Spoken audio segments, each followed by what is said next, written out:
இந்திய நகரங்களில் வாழ்வோருக்கு நாளொன்றுக்கு 2100 கலோரியும், கிராமங்களில் வாழ்வோருக்கு 2400 கிலோகலரியும் சக்தி கிடைக்கும் அளவுக்கு உணவை உட்கொள்ள வேண்டும் என ஐசிஎம்ஆர் எனப்படும் இந்திய மருத்துவ ஆராய்ச்சிக் கழகம் பரிந்துரைத்துள்ளது.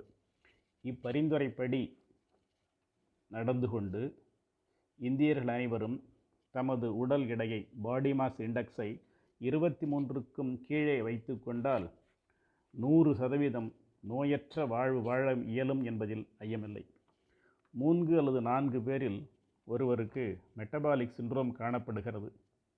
அதிக அளவு கொழுப்பு செல்களில் சேமிக்கப்படுவதோடு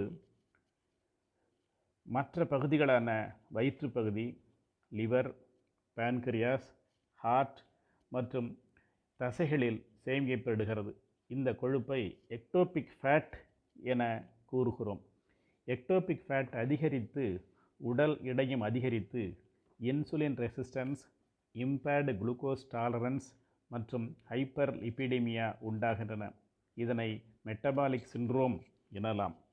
உணவை குறைப்பதற்கு intermittent fasting, timing meals for optimal metabolism, conventional calorie restriction diet எனும் பல வழிமுறைகள் உள்ளன. இவைகளை பின்பற்றி அனைத்து சத்துகளும் போதுமான அளவில் கிடைக்கக்கூடிய அளவில், அதே வேளையில் கலோரி ரெஸ்ட்ரிக்ஷன் ஏற்படும் முறையில் நியூட்ரிஸ்டேரியன் டயட் உண்பது நல்லது. இதனால் உடல்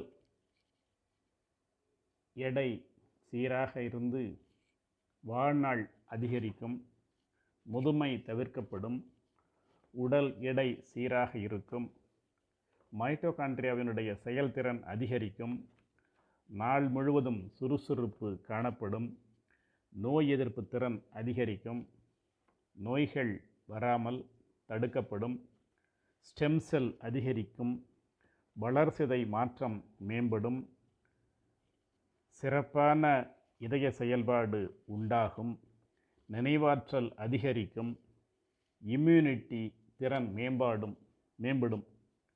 சுருங்கச் சொன்னால், உயிரோடு இருக்க உணவை குறைத்தல் நன்று.